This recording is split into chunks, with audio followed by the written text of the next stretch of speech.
how did you go from a very dark place, from what I know of your history, to Yeah. be studying to be a psychologist? I'm really glad you've mentioned this because actually I said it in a way, oh, 4 years later, and that's when I did it. Yes. But actually, four years is a really long time. Yeah. And when you are 14 years old, from the age of 14 to 18, that's a big chunk of my adolescence. Mm. So 4 years in the grand scheme of things isn't that long, but actually it was a really, really big chunk of my life. So for those 4 years, until I got to the point of feeling ready to engage in education again, those 4 years were extremely dark, to the point where I didn't think that I would survive. I didn't think that I would continue to be living. That's how dark it became. So to go from that to then actually saying, "Hey, I can do this. I'm going to do this." That was a significant change, and it was a small step journey. I guess it was Yes. very baby steps. So in terms of how I got to that point, when I was 17 years old, I Mm. eventually was able to flee Spain, because during those years I was essentially stuck and trapped in a very difficult relationship, and all of my family were living back in England. So at the Mm. age of 17, I somehow found the strength and way of returning home. For me, England was always my home, even though Spain was like a Mm. second home as well.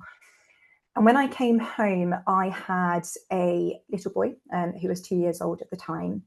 Mm. And he was always my biggest inspiration. He was the reason that I continued to live. I truly believe without him, I would Mm. not be here today.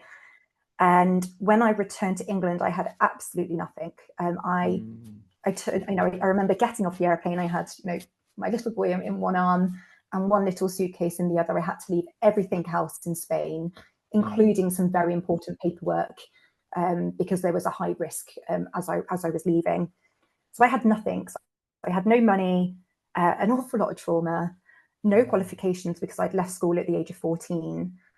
But one thing that I did have was hope.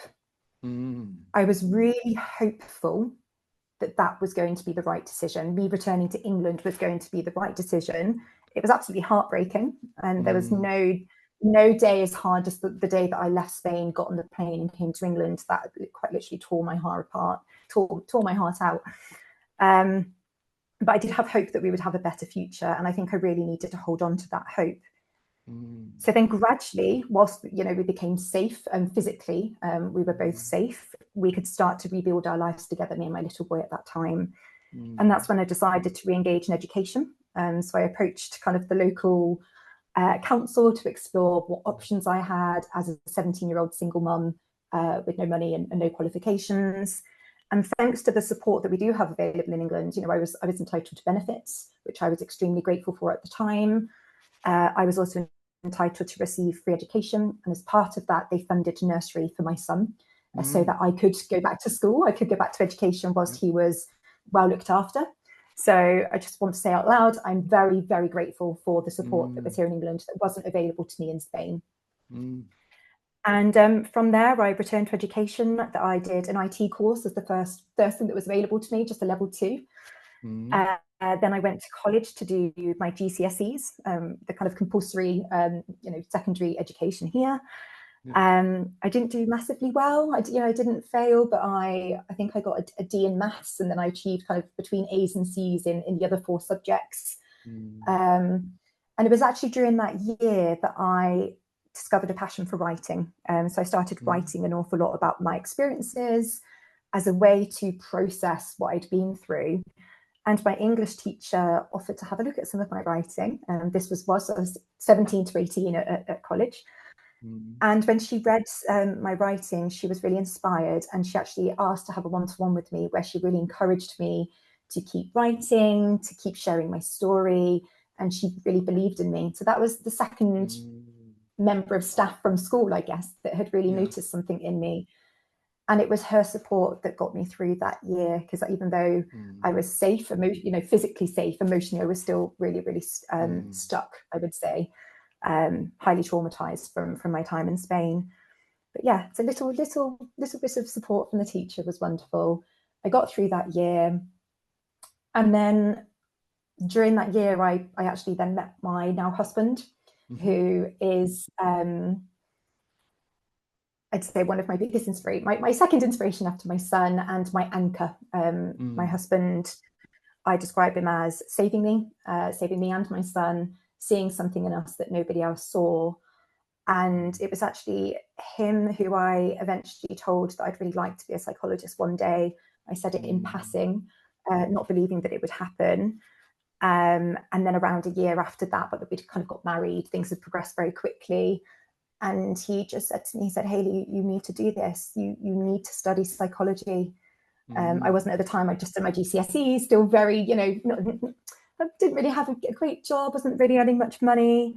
And he truly believed that I should study psychology. So it was at that point that he said, let's find a way for this to happen.